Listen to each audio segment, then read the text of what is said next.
Assalamualaikum warahmatullahi wabarakatuh. Alhamdulillahirabbil wa binasta'in ala umuri dunya. Wassalatu wassalamu ala asyrafil anbiya'i wal mursalin sayyidina wa maulana Muhammadin wa ala alihi washabihi ajmain amma ba'du. Yang terhormat Ketua Bina dan juga Umida selaku pengasuh Pondok Pesantren Sekolah Raibani Fida yang sudah mati yaitu jajaran dengan guru, terluka juga teman-teman saya, orang tua saya dan guru-guru saya yang berbahagia. Perkenalkan, nama saya Divina Syafri dari kelas 9 MT Sekolah Raibani Fida. Di sini saya akan mempresentasikan peta imajinasi yang berjuang tentang kaidah yang keempat. Pengikut atau mengikuti. At-tabi'u tabi'un. Uraian kaidah.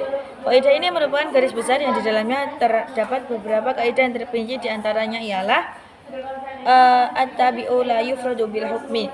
Mengikut atau yang mengikuti disendirikan hukumnya. Contoh, menjual kambing bunting dengan sendirinya, kandungan kambing itu juga ikut terjual. Kalau hanya kandungannya saja yang dijual maka tidak sah.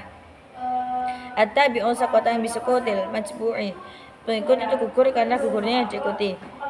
Kalau ada yang diikuti gugur, pengikut juga turut gugur. Contohnya, di sebuah toko ada ketentuan bahwa setiap pembelian sampai berharga 10.000 dari toko tersebut akan memperoleh hadiah sebuah tas. Seorang telah membeli barang di toko tersebut dengan harga 15.000 karena ia mendapatkan sebuah tas, tapi tiba-tiba lantaran suatu hal yang membatalkan pembeliannya dengan sendirinya. Tas yang diterima sebagai hadiah tambah itu pun harus pula dikembalikan. Dikecualikan dari kaidah ini adalah masalah tahjil dan gurah.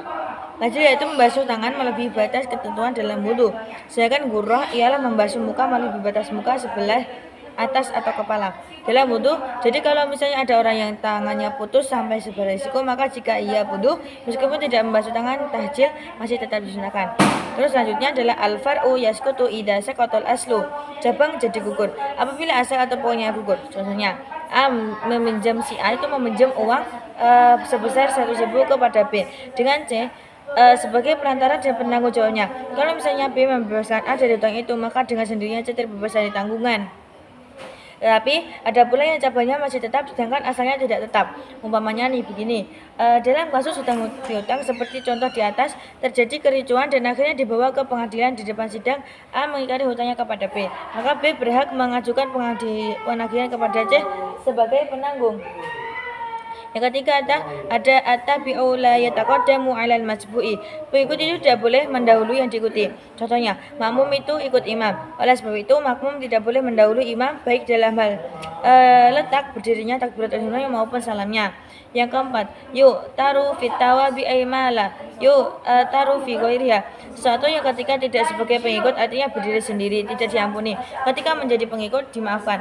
Contohnya, membawa mushaf bagi orang yang sedang junub haram hukumnya. Tetapi kalau yang dibawa itu tas pakaian yang di dalam terdapat pula mushaf, hukumnya tidak haram. Oke, kafiatul kalami, syukuran jazakallahu fiikum. Wallahu muwaffiq ila aqwamit thoriq. Wassalamualaikum warahmatullahi wabarakatuh.